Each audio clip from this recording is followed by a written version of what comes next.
Hello, you wonderful people, and welcome to another episode of Untitled Reviews. This being a show where it's about dramas that I watch. For today's episode, I'm going to talk about the series premiere of Squid Games. A great series premiere. A lot of really interesting things went down in this episode, so let's break it down.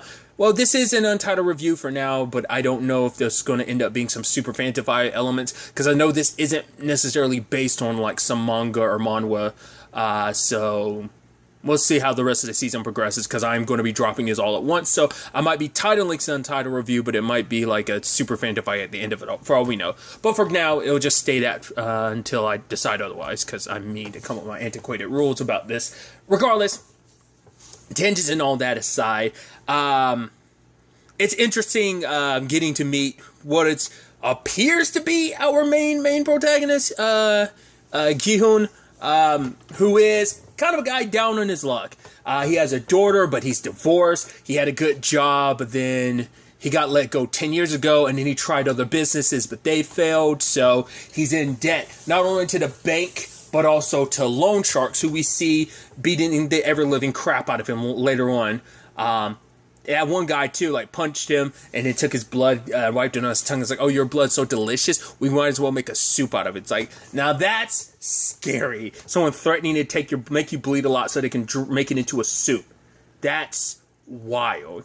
Especially because it's like, well, he doesn't make his situation any better because he just keeps gambling away. Because I think for him, it's just that thing of, oh, I just need that one big win. He made, like, a crap ton of, like, of money, but it did. I always forget like the translation to won, because I read enough manhwa and manga that have like that in like translation notes. You have to knock off like a couple zeros, so I don't know if it'd be like, maybe like if you had to compare it to like US dollars, it might be like it's either 400 or 400,000. Like you have to.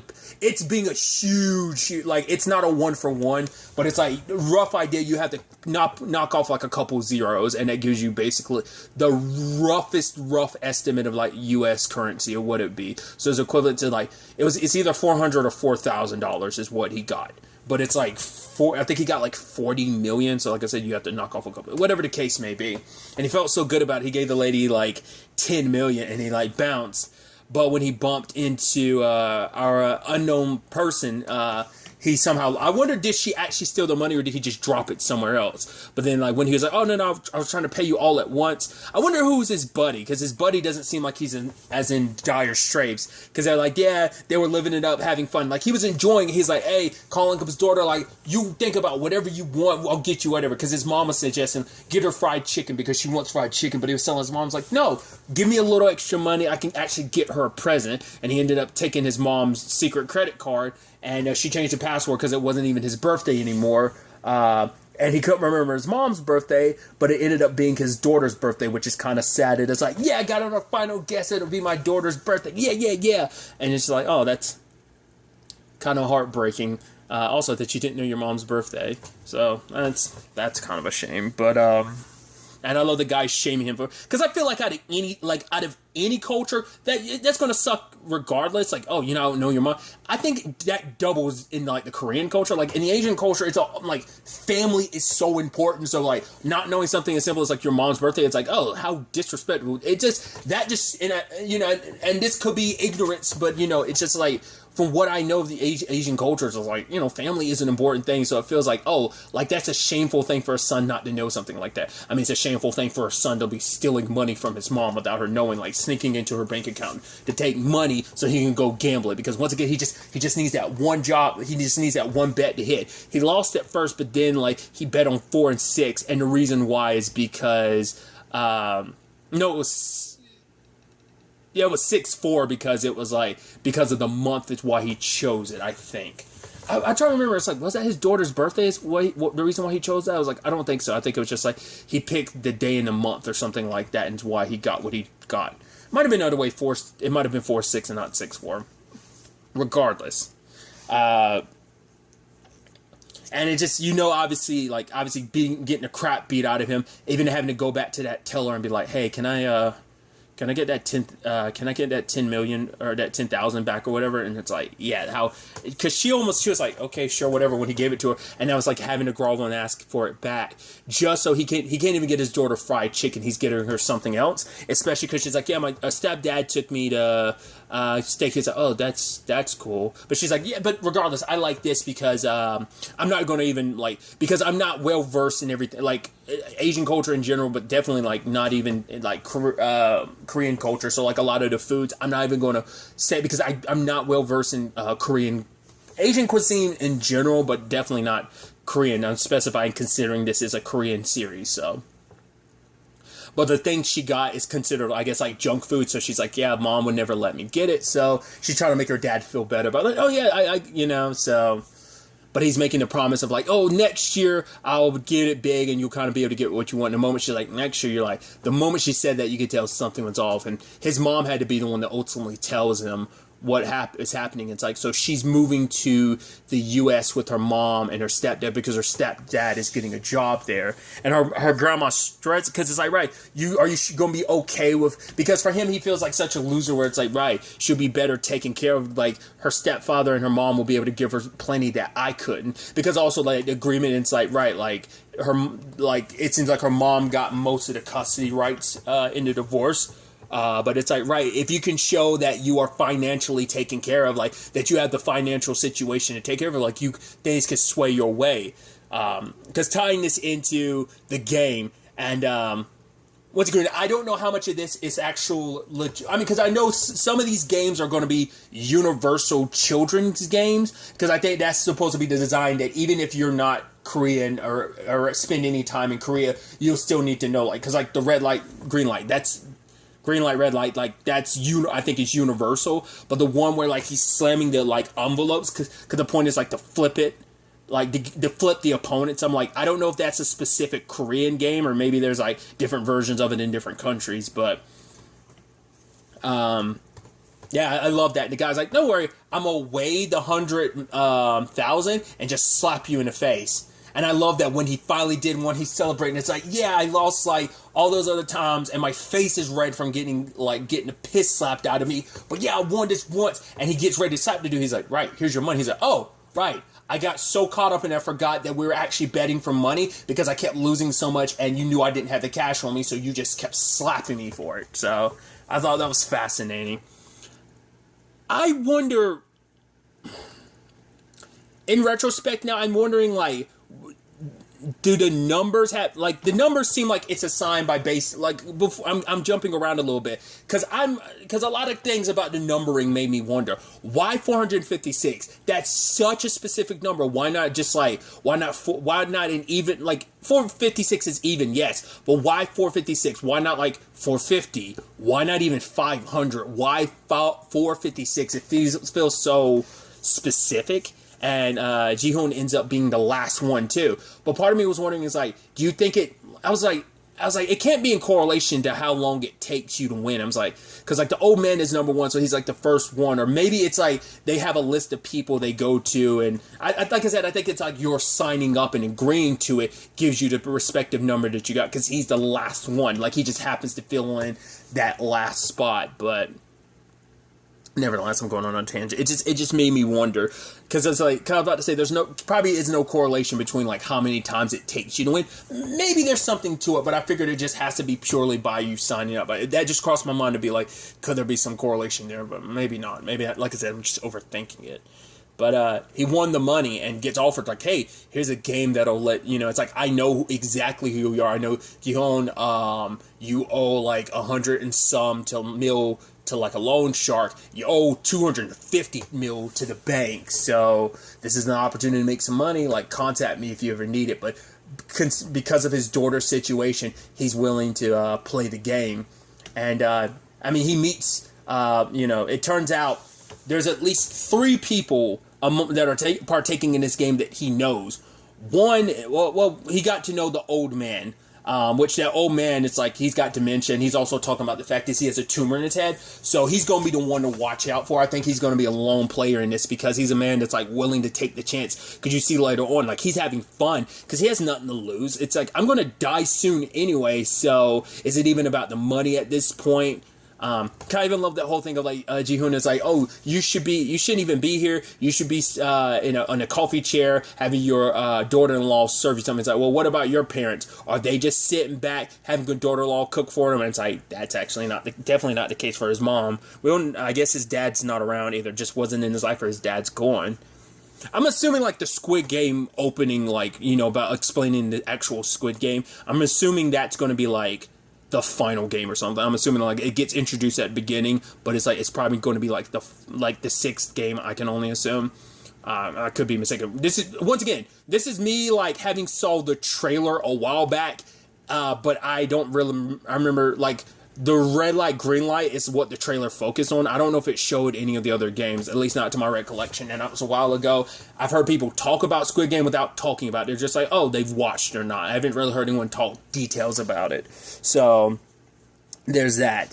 But that was just like an assumption on my part that that's just going to be the final game. But whether that's Ji-hoon at the beginning talking about the Squid Game, which very intricate game. Like I've never played any games with like, I mean, I guess like, you know, sports are very intricate in their own rights. I've played some sports, but like not anything like serious. Just like what you get what I'm trying to say. Like I've just never played something like a game like that as a kid with like such intricate design and rules. I was like, man, that takes a lot as a kid to come up. Like, I mean, but to be fair, that's when you're your most imaginative. I suppose it's like, right, we're bored out of our minds. We got to play something really interesting. But I mean, I guess that's true to like any kids-related game, which obviously this circles around. But like I said, you had that old man like who just like, I have a tumor, so I have like nothing. I'm gonna die soon anyway, so I'm gonna give this. Oh my god, I've got nothing else to lose. Oh, if I die, oh well, I'm dying sooner than I would have. Obviously, there's 67, which Ji-hoon blames to be like, oh, you're the one that stole my money. But it's like, no, she didn't. She has a situation with 101. I guess it's like, I took you in, I kind of made you part of my gang or whatever, but she kind of left and went independent. So I love that Ji-hoon is decided, like, at first he's attacking 67 to be like, oh, you stole my money, but then he's like, oh, I bet you harass young women, stuff like that. It's like, what were you just doing? And the moment the guy, 101 starts stepping to him, he's like, oh, somebody help, this guy's threatening me or something like that. I love that you win in that mode, because he's not a fighter. But obviously all of them are brought here. Everyone here is someone who took up this challenge because they're all in debt. Major amounts of debts. They're all like on the borderline of financial ruin. So it's interesting to know like that's the big motivator. That's the big connective tissue for everyone. They probably pick people they knew, like they'll probably be able to set it up to be like, oh yeah, like if anyone goes asking about these people, like either even if you dispose of their bodies, like I'm curious, like an example I'll make is like, if you've ever seen the movie Escape Room, there was a sequel, which I have not seen the sequel. I saw the original with both my nieces and two of my nieces and my sister. I believe, but essentially, God, I don't want to talk spoilers around that. I'll go ahead. The losers of that, basically the people behind that game, made it look like their deaths were unrelated to the game that they were participating in. So that's why I'm curious about this.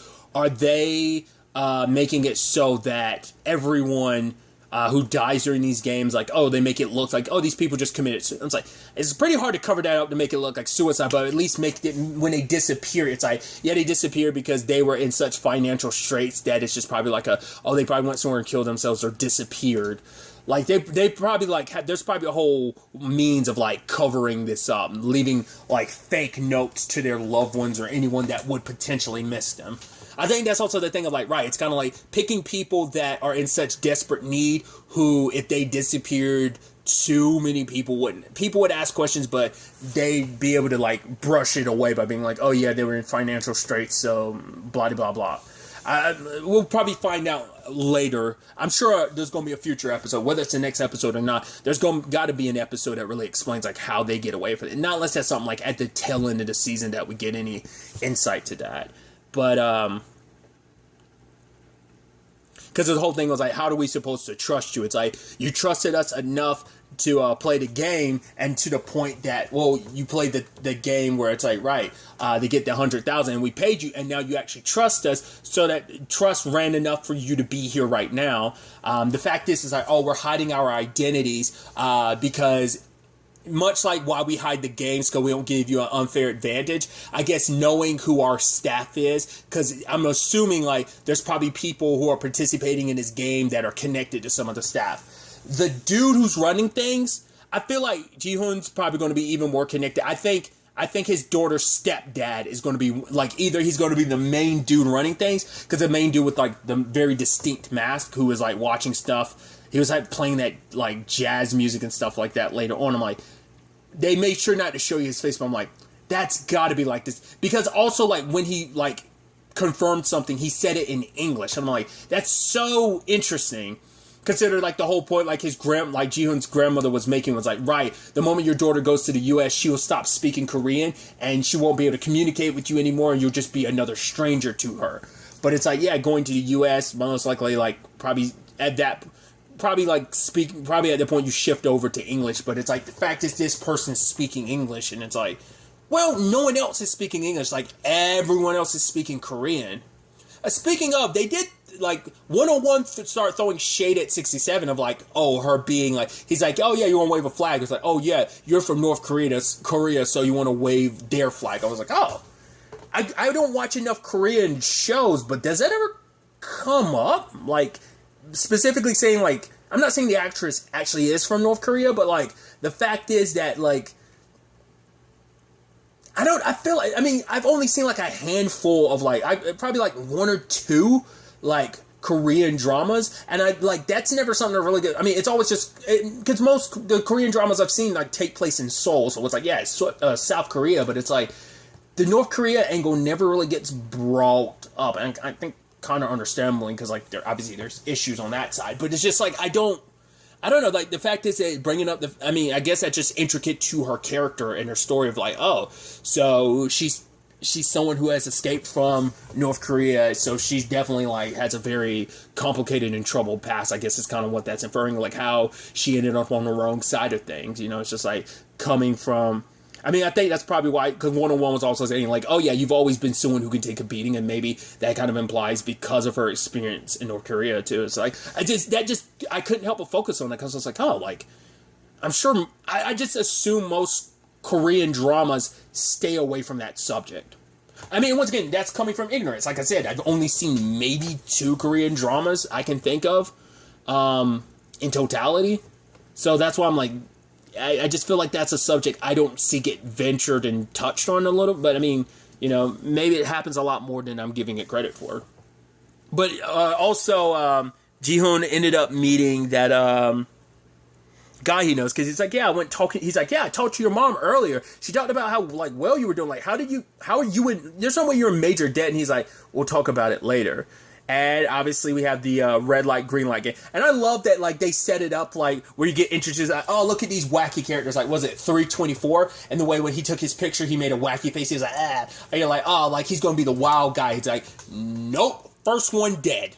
And because no one else thought, was like, oh, he's like, you got eliminated, idiot. Get up. And it's like, he's bleeding. And then, like, everyone started running. And then, like, most of the people, I wasn't expecting a full-blown, because of course, like, people are going to panic and run, and everyone that ran away died. And it's like, oh, let me repeat the rules again. Repeat them. Let me repeat them yet again. If sensors catch you when I say red light and you're moving, you're dead. Any, like, big movements, enough that register. Like, I think subtle enough movements aren't an issue.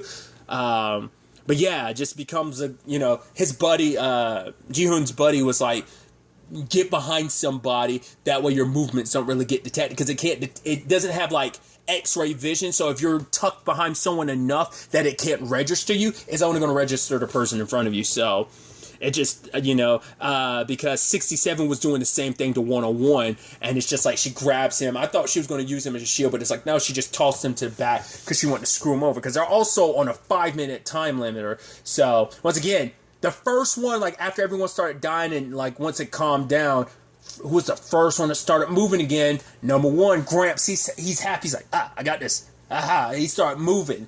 And so I was like, obviously the camera angles too, of like when you get positioned behind someone's head, you're like, oh, that's about to be, and it's like, yep, boom, their head explode, giant hole in their head. So, And like that's the complicated thing too. Of like obviously like you're jumping because people around you are like every time a gunshot goes off, you can't help but jump a little bit. But like I guess it's not a big enough movement for the thing to register. So I'm wondering like every time you see them they're still, but I'm wondering about the moderators that are there, like the ones in the suits and everything. Would they be caught by the game as well? Once again, I'm getting too much into details that don't matter, but I liked a lot of like the crossing the finish line. And, I also love the music on top of it, but just like everyone's just like jumping across because even while the thing's head is turning, it's like if you cross the line, it's like who cares? I'm good. And so I love that Ji-hoon like ends up tripping over a guy just as it turns, and the dude 199. I don't know why he did it. Grabs Ji-hoon. Like either it's for his own safety of like I'm doing this because the more people that survive, the better my chances or whatever. Whatever the case may be, he saved him. And then like the moment turns, like everyone's like down to the wire, through 3, 2, and they jump across the line and they make it. But then like everyone that didn't make it in time gets shot and killed. So. And then we kind of get our outward look of like they are on some island somewhere, and this is underneath the ground. Like obviously this is like obviously this is a story that's not like battle royale type of games like Battle Royale. More recent one I watched actually on Netflix too is Alice in Borderland. There's another one I watched. I read a manga of this years ago. I can't remember. It's basically like supernatural like stuff, but it's in a classroom and people have like superpowers and it's like death games like this. Obviously you think of like I referenced earlier, Escape Room as well as Escape Room sequel. You have your very Saw elements to it. God, I'm trying to remember what manga that was. It was some manga I remember reading in like high school that had like it was a death game, but like. It was just like a regular, like, humans. It was like, no, these, like, because Battle Royale, to my understanding, I've never seen it. I know it's kind of like the antithesis of, like, when you think death games like this, Battle Royale is, like, the first one that most people go to. I need to check it out at some point, whether it's, like, because it is a manga. It's a manga, and it was adapted into a live-action movie, but... most of those typically include regular people. This one in particular, I'm thinking of this manga. I can't think of it off the top of my head, but like I said, it's in a classroom, and it's about people with like supernatural, like magical powers. Like, but don't get it twisted. It's like bloody like this, but I can't remember. I have a list that, well, my computer's broken that I had my list of manga and anime I needed to check out. So that's probably going fair. Regardless, I'm going on my tangent, but. Obviously, we do know ahead of time that there are 6 games. This is 1 down out of 6. At the end of the first match, they were going to, like, put the money in there. So, like, they said, like, whoever survives and wins all 6 games makes it to the end and gets the prize money and gets to go home. But it's like, they were very vague about how many people could actually win, because they made it seem like at first like multiple people could win, but then part of me's kind of getting there like, oh, there's an asterisk beside it where it's like, no, only one person can win. I don't know. It seems like, because I guess like the whole point was like you would have to probably split the prize money, because that's why I was like, is everyone getting a set rate? Like, oh, if you win this, you get 3 billion won or something. But it's like, no, it seems like there's not like a set rate, and so maybe everyone that survives. So it's probably a thing of, you probably also want to like, you need people alive to help, keep you alive, but eventually you need to discard people around you, because the less people that are left, the less you have to split the money and the more that's yours. So I think that's going to become more of a point later on. Also, we got introduced to some of the rules that you have to participate in the games. What was it? There was, if you don't participate, you're eliminated. And the third one was like, you can stop a game, but it has to be a majority ruling. Which I'm wondering what happens in that regard of like, if a majority of people are like, let's stop this game, like, how does that play out elimination wise, and like, is there a penalty for like everyone deciding to bail a game? I don't know. Now, just once again, just they're pertinent rules, so it's like, right, they're going to come up in big ways going forward. But a very nice start to it, kind of an introduction to like potentially our main protagonist. Once again, like, we don't know everyone else's names except for like 1 or 2 people, but we know one other person, and that's because Gihun knows him, and so other than that, everyone else is just their numbers. So once again, like 324 is like, well, we don't like unless his name was one of the people brought up in the montage earlier, like, oh, you owe money, you owe money, you owe money. Like unless you're one of those people, like you're just a name, you're just a number. And I think that's also supposed to add to the level of just like, yeah, these are people you don't know, and they're just dropping like flies. It's just like so much like merciless death surrounding this game. So, and this is only the first game, so there's 5 more games of death. And it's definitely going to be interesting. I'm very excited to see where all this ends up taking us going forward into the next episode. But really, that's all I want to talk about. Till next time we meet, be happy, be safe, live life to the fullest, and enjoy it.